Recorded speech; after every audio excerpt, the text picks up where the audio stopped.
அதன் பேர் பார்க். இது தண்ணீர் விநியோகிக்கும் பணி செய்கிறது. அவன் தண்ணீர் விநியோகம் செய்ய போகும்போது ஒரு சிறிய குழந்தையின் விரலை கண்டு அதன் விரல் முறிந்துள்ளது என்பதை கண்டறிகிறான். ஆகவே அவன் விரைந்து ஐஸ்கிரீம் குச்சி மற்றும் ரப்பர் பேண்ட் கொண்டு அவளின் விரலை கட்டி மருத்துவமனைக்கு சென்று வரச் சொல்லுகிறான். ஏனெனில் பார்க் முந்தைய காலத்தில் நிபுணர் டாக்டராக இருந்து இருக்கிறான். ஆனால் இப்போது அவன் மிகவும் ஏழையாக உள்ளது மற்றும் பணம் சம்பாதிக்க தண்ணீர் டெலிவரி செய்கிறான்.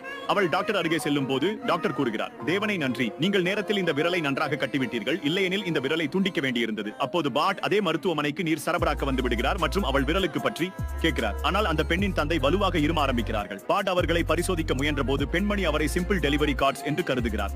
அகற்றி விடுகிறார்கள். ஆனால் அவர்கள் லிப்டில் செல்வதற்காக இருப்பதற்கும் போது அவரது தந்தை மயங்கி விடுகிறார். அதற்குள் பாட் அவர்களை பரிசோதித்தால் அவர்களுக்கு மாரடைப்பு ஏற்பட்டிருப்பதை கண்டறிகிறான். அதனால் அவனே அவர்களுக்கு உடனடியாக சிபிஆர் செய்து மருத்துவருக்கு அவர்களை அவசர அறைக்கு அழைத்துச் சென்று ஆபரேஷன் செய்ய சொல்கிறான். ஆனால் எல்லா மருத்துவர்களும் ஒரு வேறு நோயாளியின் ஆபரேஷனில் பிஸியாக இருப்பதால் அவன் தானே ஒரு அறுவை சிகிச்சையாளராக அறுவை சிகிச்சை அறைக்கு சென்று அவர்களின் அறுவை சிகிச்சையை தொடங்குகிறான். பாட் அறுவை சிகிச்சையை சரியாக செய்ய முடிஞ்சதா? அடுத்த பகுதியில் பார்க்கலாம். அடுத்த பகுதிக்காக சந்தாதாரராகுங்கள்.